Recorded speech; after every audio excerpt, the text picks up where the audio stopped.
Radhe Radhe everyone, जय श्री कृष्णा। तो कैसे हैं आप लोग। स्वागत है आपका हमारे चैनल मनमोहन कान्हा ब्लॉग में।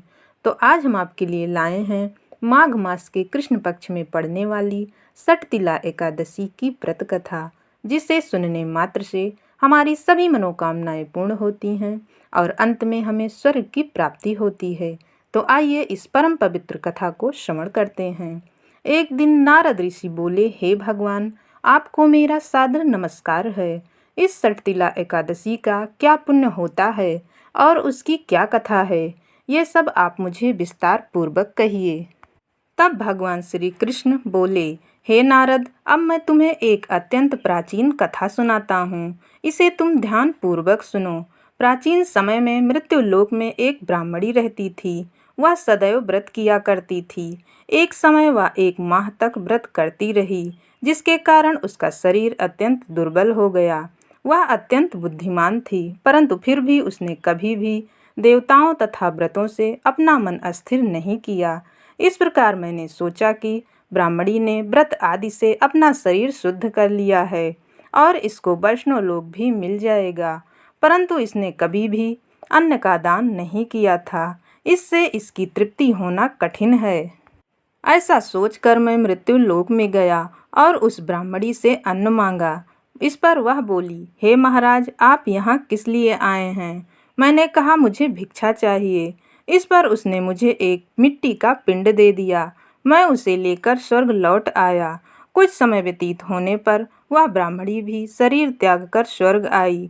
मिट्टी के पिंड के प्रभाव से उसे उस जगह एक आम वृक्ष सहित घर मिल गया, परंतु उसने घर की सभी वस्तुओं से शून्य पाया। वह घबराई हुई मेरे पास आई और कहने लगी, हे भगवान, मैंने अनेकों व्रत आदि से आपकी पूजा की है, परंतु फिर भी मेरा घर वस्तुओं से रहित है। इसका क्या कारण है।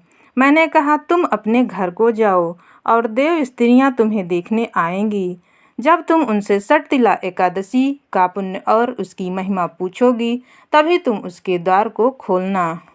भगवान के ऐसे वचन सुनकर वह अपने घर को गई और जब देव स्त्रियां आई और द्वार खुलवाने लगी, तब वह ब्राह्मणी बोली कि यदि आप मुझे देखने आई हैं तो सटतिला एकादशी का महात्म कहिए। उनमें से एक देव स्त्री बोली, सुनो, मैं कहती हूँ। जब उसने सटतिला एकादशी का महात्म सुना दिया, तब उसने द्वार खोला। देव स्त्रियों ने उसको सब स्त्रियों से अलग पाया। उस ब्राह्मणी भी देव स्त्रियों के कहे अनुसार सटतिला एकादशी का व्रत किया, जिसके प्रभाव से उसका घर धन धान्य से भरपूर हो गया। अतः हम सभी को मूर्खता त्याग कर सटतिला एकादशी का व्रत जरूर करना चाहिए। इससे हम सबको जन्म जन्म में आरोग्यता प्राप्त होती है। इस व्रत के प्रभाव से मनुष्य के सारे पाप नष्ट हो जाते हैं।